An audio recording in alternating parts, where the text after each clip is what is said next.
What are these events like for you? Because so often you're used to these fans coming, they take their time and they come see you, and now you get to take a little of your time and go see them. Well, the Clemson fan base is so strong and passionate about Clemson baseball. So this is my first time that I've gotten a chance to be a part of a Prowl and Growl, even though I've done a number of events. But it's always good to get out and connect with the fans who give us so much. So I'm really excited about it and looking forward to it.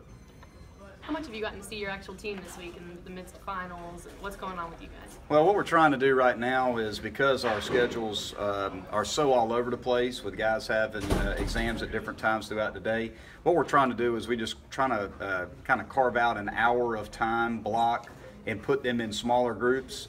We're doing live bullpens today, so we're having all of our relievers face hitters in blocks of time so that our guys can get some live work just to keep them sharp. Tomorrow we'll try to find time just to get some work in, and then Friday try to find some time. But it's really more smaller groups, individualized, kind of really go over what we feel like we need to go over with our players individually and as a team. But just smaller groups, and they're getting a lot of downtime. Well, I guess downtime from baseball, but more time obviously focusing on academics. How do you try to get the guys kind of refocused after 3 very tough losses for you guys, where you had a chance to win all 3 games? Well, I think first and foremost, I let it sink in with them because it was really, at least for this year, kind of the first time that we went through something like that, where we were in position to win each game and lost late. So it's pretty painful losses, for our guys and for myself. But I always look at it as an opportunity to grow and an opportunity to learn from it and what can we do better. And so we're focusing on a few things this week with our pitching staff and with our hitters, and we try to make that message as simple and singular as possible. And it's really just trying to focus on what we do with runners on base, pitching-wise and hitting-wise. And we worked on it a little bit, just having some competitive live pins, putting runners on base, and focusing on executing pitches and also executing a game plan with our hitters, and really just trying to walk them through how to make them more successful, put them in a position to be more successful on both sides. And it's really more about just staying calm and staying aggressive and having a plan. And that's really been the big focus this week. I think the guys understand what we've got to get better at, and hopefully we can carry that into this weekend. This weekend's always, at least to me, has seemed like a bit of an awkward weekend to go from all these ACC series, and then randomly Nevada is headed to town.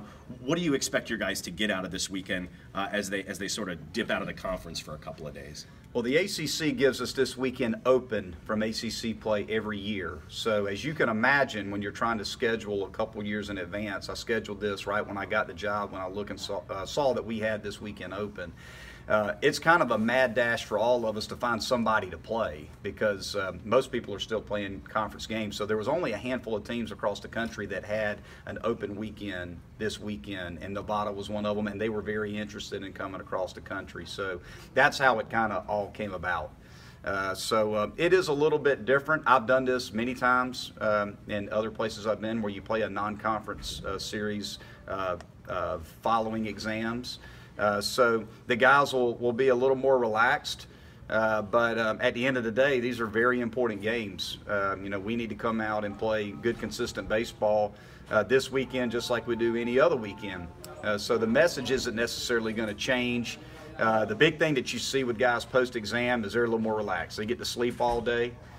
They get to come out to the ballpark a little more refreshed, and they're just focused on baseball. So it's a little bit different. Once you get done with the exam schedule, you can just focus on your team and baseball and trying to finish strong. How big is this week for your bullpen to have that rest, to rest those arms and just kind of get fresh again? Do you think this is something they really needed?